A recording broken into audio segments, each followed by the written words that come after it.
So I just recorded half of this video and then lost the audio to it, so now I'm doing it again. Great.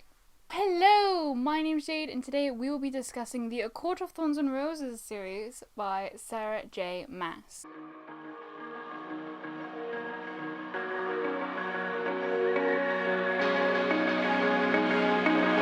The A Court of Thorns and Roses series is a fantasy. It's new adult, so it's not like the Throne of Glass series, which starts out pretty much YA and doesn't get to new adult until the end. It follows our protagonist Feyre, who is very poor. She is the one that looks after her family. She goes out and hunts for them, and she accidentally kills a fae, which is not allowed in this world, and then has to go and live in their territory. It's a Beauty and the Beast retelling. The first book is, at least it kind of goes off from that. After that, involving fae and a new magical world. You know how Sarah likes the fae. Throne of Glass is one of my all-time favourite series. I marathoned them from the beginning to the end of last year. I audiobooked all of them. They are narrated by Elizabeth Evans, as well as Crescent City. That one's also narrated by her, and she does a phenomenal job of them. If you haven't read them and you're thinking about it, I highly recommend the audiobooks. So I audiobooked these ones as well. A Court of Thorns and Roses and A Court of Wings and Ruin are narrated by Jennifer Ikeda, and Court of Wings and Ruin and A Court of Frost and Starlight are narrated by Amanda Lee Cobb. That took some adjusting in the beginning, that switch. They both are a good fit. I do think I preferred the first one just a little more, but that's okay. I got used to it and it was fine. I am also currently reading Court of Frost and Starlight, so hopefully I'll be finished this by the end of the month as well. I do plan on reading A Court of Silver Flames at some point during this year. I'm so glad that I'm more or less caught up with Sarah J. Maas now, because I adored the Throne of Glass series and I loved Crescent City as well. Well, A House of Earth and Blood. House of Earth and Blood?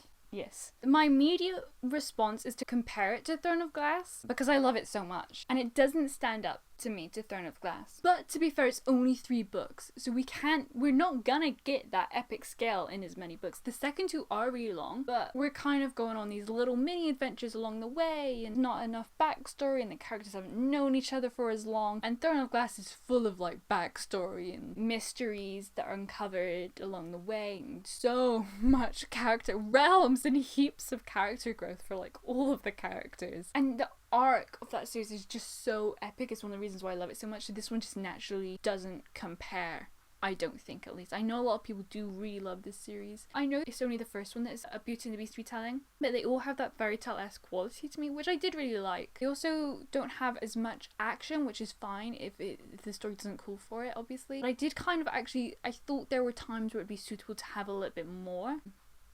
There is some really cool scenes in them, to be fair. I think the narration and the writing style is one of the things that made me hold off as well. I don't know if it's because I listen to them. I sometimes do feel a bit disconnected when I listen to a book, but I've also listened to audiobooks that I've then absolutely loved and have turned into some of my favourite books. So I don't want to say that's the actual reason, but it might be. The writing is first person, as opposed to her other books I've read have all been in third, and I just feel like her writing's stronger in third person, and I think being able to switch perspectives aids the story so well. In fact, it was Wings and Ruin I thought particularly it didn't need it, but I could just see what the story could have been had we been able to switch perspectives, and I wanted that version. The first one I think works in Feyre's perspective. There are some ways where we do see other people's perspective and it does fit the plot, but I'm also wondering if it's also for the audience's benefit, which kind of takes me out of it a little bit when it happens. Yeah, I don't know, I just didn't feel as strongly for them. I also marathon them back to back, which I kind of sometimes love, sometimes I don't like, because I feel like I don't get as attached to the characters as I would if I'd been with them for a longer amount of my time. And I think this is a case where that may have been a cause, but I'm sure with more books that I read from in this world and more books that I read in the series, I'm not sure how many she's planning to do, if she's planning to keep going after A Court of Silver Flames. I'm sure I will become more attached as I read them. That being said, I did enjoy every single one of these books. The lowest rating I gave any of them was a 7 out of 10, which isn't bad. And I did like this series as a whole. I'm just comparing it to Throne of Glass, and to me Throne of Glass is god tier. I'm so glad that I'm more caught up than I was, and I'm very looking forward to reading more books. And I think that's it for my non-spoilery overview section. I'm gonna talk about each of the books individually, and I will be spoiling things. I'll go in order. I'll start with The Court of Thorns and Roses, and then Mist and Fury, and then Wings and Ruin, so just be warned for spoilers. I went out of my way to get these old covers as well. I understand why they're doing it. I understand the marketing idea to like give it a rebranding since the new books are coming out, remarket them as adults since they are kind of adult. But I did really like these covers, and they're printed on this really pretty like shimmery paper. So, A Court of Thorns and Roses, if you haven't read this book, I recommend you leave now because I'm going to spoil it. Feyre as our protagonist, she has a good heart, and I really like her for that. There are a lot of things about her that I like. I like how feisty she is, I like how funny she is, but she's very stubborn, and she has this Gryffindor trait to her where she just does what she wants to do and she doesn't think it through. The amount of times she leaves her room or like wanders around when she's told not to, like at the end how she went to Under the Mountain even though she's a human, like, and it's a good thing she did in the end, but it was stressing me out because she's a human and she really thinks she's got a shot at taking on Amaranth. She just stressed me out a lot, and she does it in other books as well where she just does things and I'm like, Feyre, why?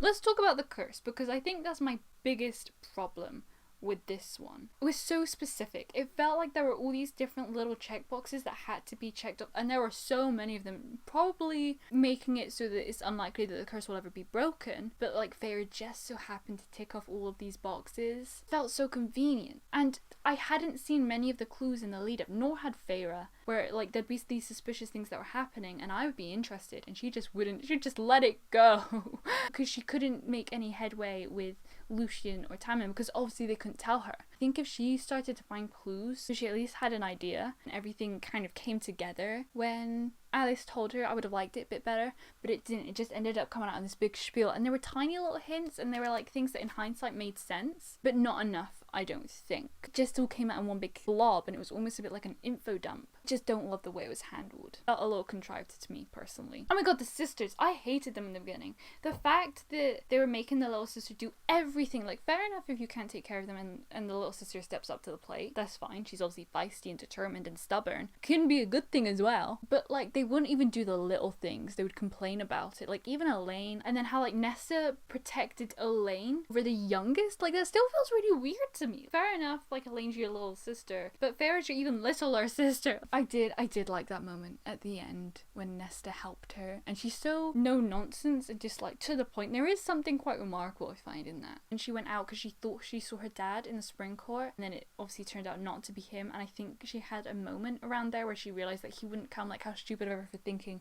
that her dad would come. That was hard to read. I really liked the scene with the Suriel and with the Naga. Suriel I found really intriguing, and he didn't seem that dangerous in the end. And I'm pretty sure she like killed one of the Naga. That was cool. I liked that scene, just everything about it. And like Tamlin came in and he was cool too. I really liked Lucien. He provided some humor in the beginning and I loved his like sarcasm and stuff. Although we never really knew where we stood with him because he was supposed to come help her with the Naga and he didn't. He hesitated. Although he did apologize. I can't remember why he was so weird around her in the beginning though. I remember finding that annoying. I really liked Alice, and I found it really funny when she came up and like Alice was an old woman. Who are you? It was Alice. And the glamours had just come up and then all of a sudden there was all these people. I liked that. And then of course we have Under the Mountain. I really liked the idea of the trials. It was so hard in between though, going to the sections of her like just in her cell, and I just kind of didn't see how it was going to be resolved. I kind of lost hope along with her, and I was just kind of a bit like, yeah, I don't need any more of this like depressing waiting in between the trials. Thank you, I'm good. I love this scene with the worm. That was really exciting. And then obviously we have Rhysand. Now I knew some things going into this. Like I've heard people talk about the books, and obviously I've read Kingdom of Ash, and so I think this also might have something to do with my opinion of the books as a whole, is I kind of knew some things, how they would end. But I'd heard things about Rhysand, so I wasn't as skeptical as I think a lot of people probably were in this first book, but I could also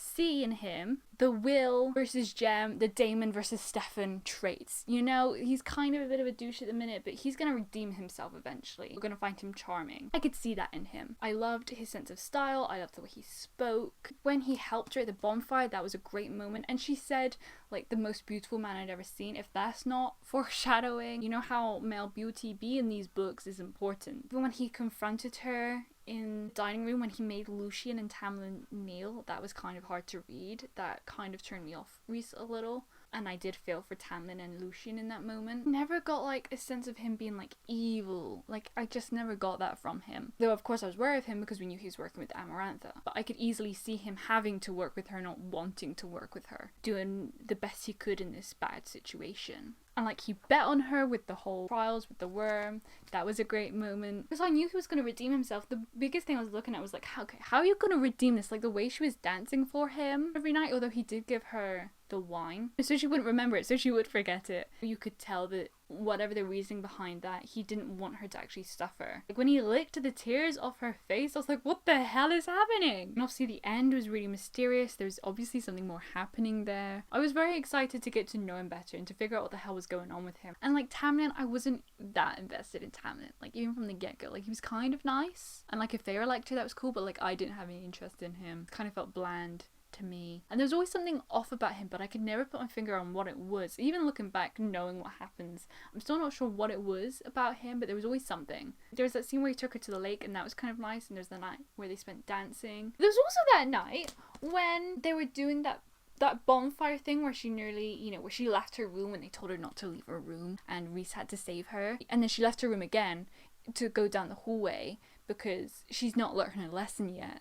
And she ran into Tamlin and he like bit her. Like what the hell happened there? It was such a weird scene. Like this like animalistic owning her. I don't know. It freaked me out a little bit. Obviously she's Fae now, so that's really cool. I didn't know that she was gonna be Fae, but it makes sense because she would have been too weak as human living in their world. And I really liked her tattoo and the way the bond with Rhys worked. Yeah, I don't think I have much more to say. Most of it was with Tamlin, and I didn't like Tamlin that much. I was too busy being intrigued by Rhys and the curse and trying to figure out what's going on, but we weren't figuring out what's going on, and a lot of it felt quite slow. Yeah, I think that's why it didn't impact me that much. I gave it a 7 out of 10. Like I did enjoy it. Of her 3 starter books, Throne of Glass, Crescent City, House of Earth and Blood, and this is the weakest, I think. Like even Throne of Glass, I still had a really fun time with. And then of course we have A Court of Mist and Fury, easily my favourite of the series. I mean, just looking at where Feyre is in the beginning to the end is insane to me. I will be going into spoilers now, so if you've not read A Court of Mist and Fury, I recommend you leave. Oh my god, this is quite early on, but when Rhys was helping her and she threw the shoe at him, like I remember it so well. I found it so funny. It was so feisty and he was like genuinely annoyed by it. It was great. When he was making her write out the things so she could learn to read, that was hilarious as well. Ianthe, I never trusted her. Just so in her character that she was kind of slimy, gonna double cross them. Obviously Rhys showed up at the wedding and confirmed it for us. We saw that memory of his and just like the goal that she has. Oh, I hate her so much. Oh, and then it's also insinuated that she's doing this stuff to Lucian, and I felt really bad for Lucian because I really liked him. Like, he tried to help out with the Tamlin situation, but not enough. He was still siding with Tamlin too much, I think. I loved Valaris, the description of it, and the townhouse, Rainbow, and just like the whole idea of like the Court of Dreams and their whole little family dynamic is so nice. I loved being there, and I'm so glad that we get to stay there,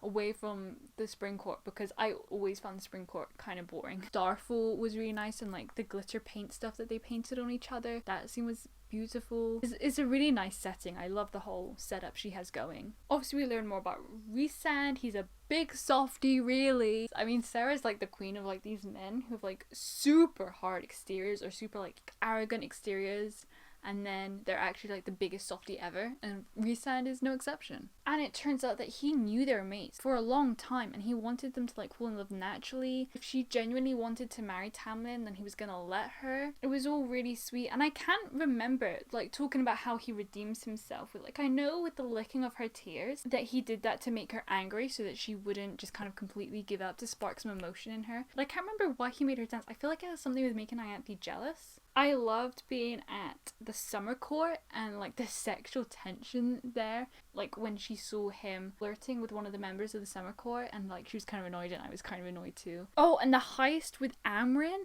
Amren's such an interesting character. But the heist with Amren was really cool, and I loved it when they were back at the house and she helped one of those sea fae things and they started laughing. It was a really nice bonding moment. She's so interesting because she's really old and she looks down at everyone, but she's got a sense of humor and she's like sarcastic and she likes nice things. I for so long was like, is she Val? The way she described herself is like this, like being that's not of their world. Like I feel like she hinted at some point in this one about how they didn't have a lot of emotion. They were like really terrifying. I was just like, Valg.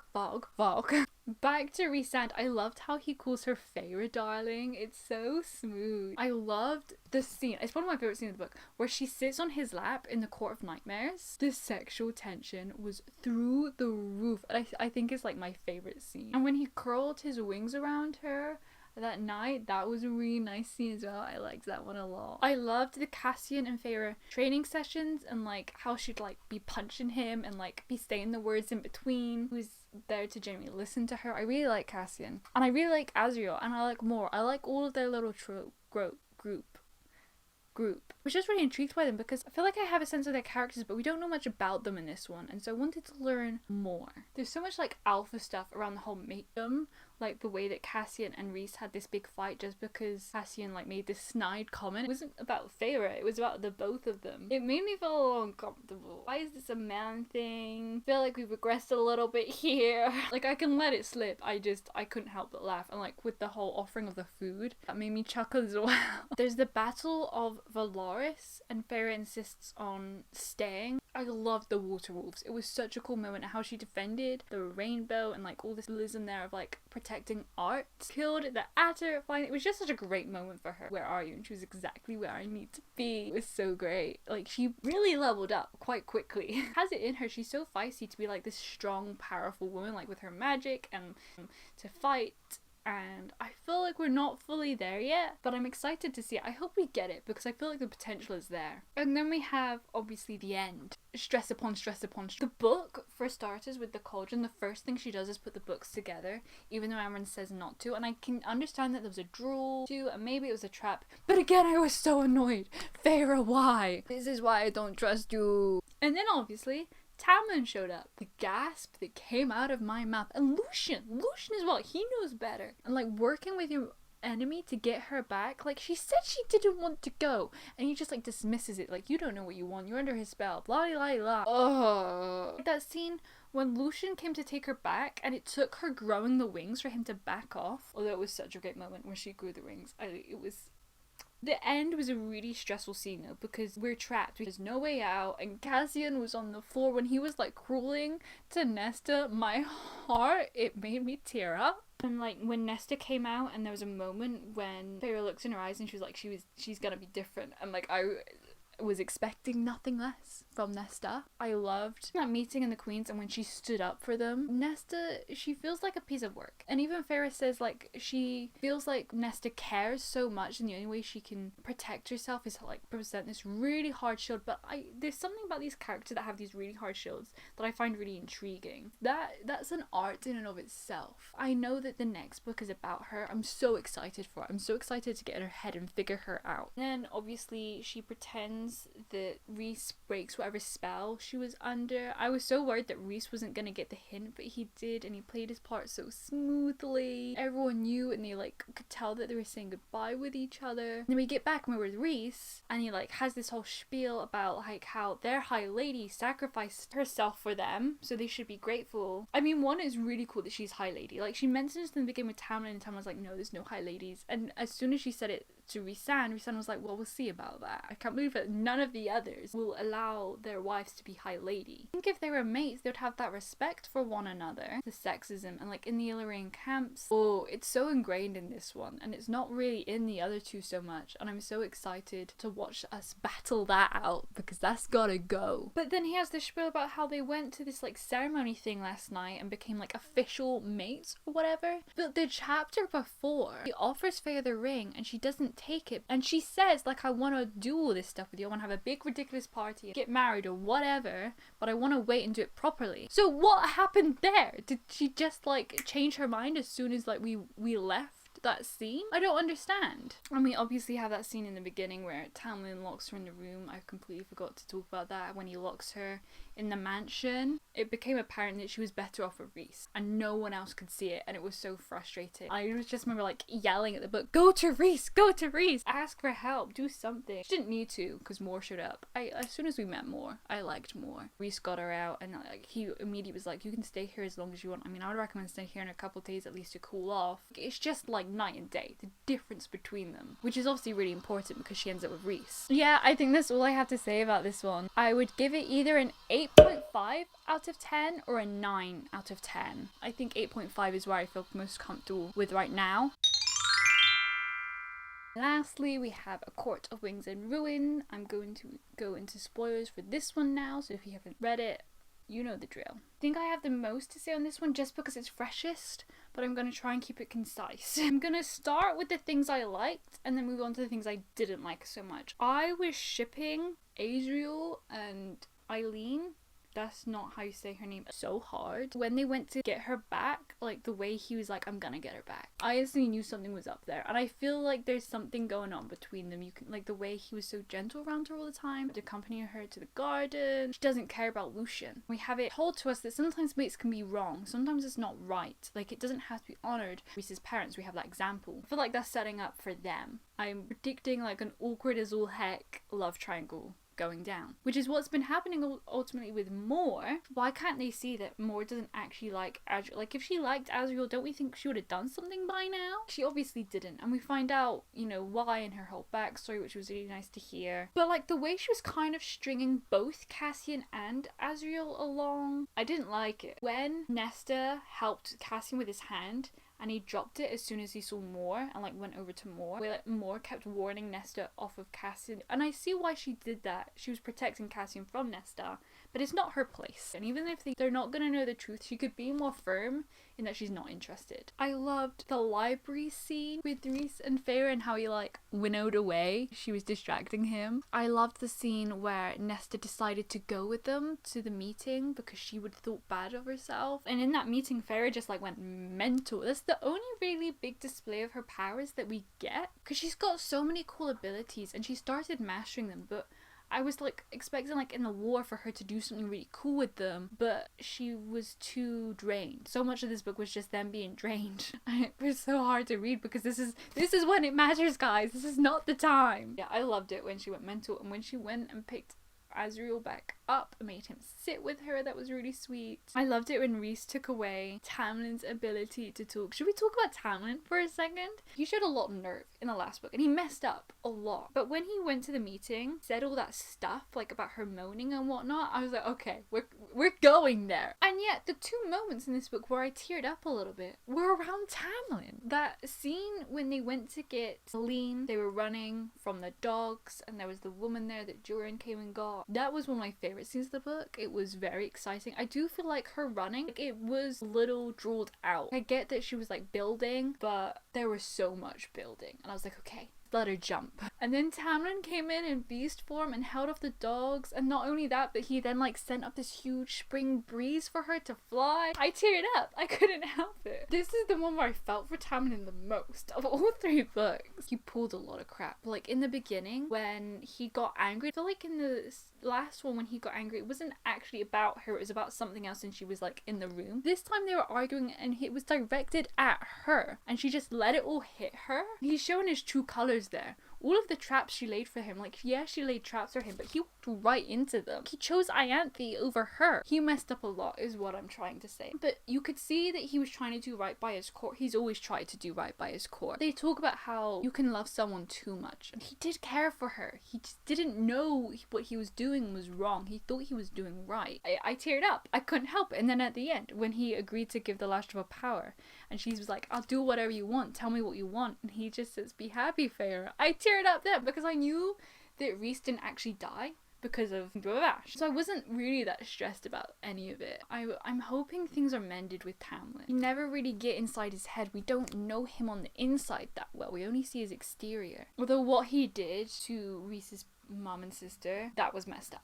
Oh my goodness, when we found out that Dorian was on our side, the gasp that came out of my mouth. And like, it never made sense to me. Like, why would he be working with Highburn, his mortal enemy? Thanks her for saving the children of the blessed. And we had a little conversation there. I thought he would come around to our side. I saw it coming. And we have all this backstory stuff about Draken and I didn't remember a lot of it by the end of the book. There was a lot of like niche little details, and all these warriors came up and were mentioned, like Nefal or something that like I didn't. Who's that? Because we only really get to know this stuff throughout the 2 books, it's not as like ingrained into me like as all the Throne of Glass stuff was. Like, I knew that stuff. The moment when she came back with Aline and Nesta hugged her, Feyre didn't even see it coming. She went to go to Reese and like Nesta just slammed into her. That moment. And then they all slept side by side like they used to, only this time they didn't argue.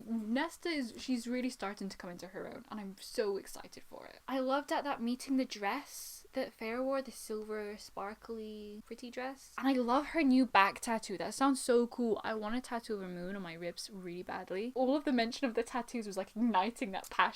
This scene with the Surreal, I thought that was really sweet, and what happened with Ianthe. I loved that we got the monsters to fight on our side. It's the court of nightmares. Like, it makes so much sense. And everything with the bone carver was really interesting. He was such a fascinating character. It's a shame he's gone now. I love the fact that we ended with her flying, finally, and all the flying sessions with Azriel paid off. It's like such a metaphor, like in the end that she's flying, for how trapped she felt so often throughout this whole series, whether it was with Tamlin or Under the Mountain or in the beginning when she was poor. Like, she just kept being put in these trap situations, and she's finally free. She can finally spread her wings and fly. That was such a beautiful moment. It's like the metaphor of it like hit me, and I was like, wow. So there are so many things that like were left off ready to be picked up. Like Lucian, he's the son of Helion, I think, like the Day Court. I'm sorry, that has to be resolved. Eris starting to like go on a little redemption arc. I feel like he's got reasons to why he did the stuff he did. I hope we get to find them out. Obviously the queens are still out and about. I'm assuming none of them were made immortal. I don't really understand what happened there. We have this whole Firebird situation that kind of came out of left field. I wanted to see Lucian's perspective. I wanted to see him go off on his adventures and get this queen. I saw the Kingdom of Ash potential in here to like see everyone go off and do their little things. There was mention of this like dark sorcerer, magician person. There's a story there. I'm pretty sure Silver Flames is going to be about the queens and about that situation, I think. Maybe we're going to go to the other continent. I hope so. That would be so exciting, because we don't really know about it at all. We obviously have Kaz and Nesta, and maybe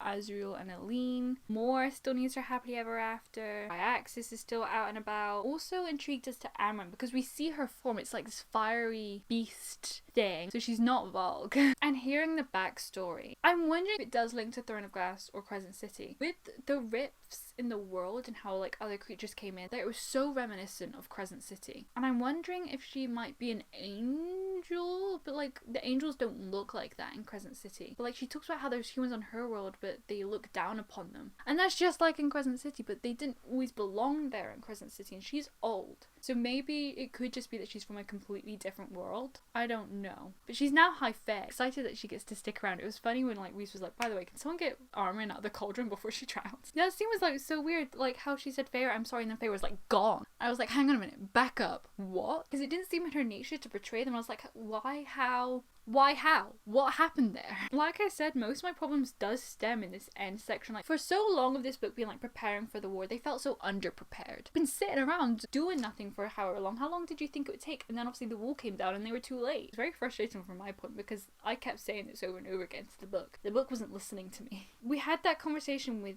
Draken. He even mentioned at one point, like, are we going to stand here talking all day, or are we going to fight? And then they don't. Continue to talk for another like 5 minutes. I wanted that to be shorter, because it did just kind of feel impractical. And obviously their dads come in, and it was nice. It was a nice gesture. There was the boats named after them, and the Nesta was in the lead, and it was his way of like apologizing to them, and he wanted to help finally. How did this go down? Did feel convenient. It wasn't as seamless as I wanted it to be. And so Feyre's in the cauldron, and she's like zoomed out watching everyone, and she would like linger on specific people for like long moments of time. Again, it felt very convenient that we needed to see it for it to make sense and to feel peace, but it didn't feel very natural to the book and what was happening. So we have the whole battle with the dad. I love that Aline finally did something and she was the one to stab the king, and of course Nesta was the one that like actually really killed him, and she was owed that moment, and we knew it was coming from like the way she like pointed at him with a death finger. It was ridiculous to me though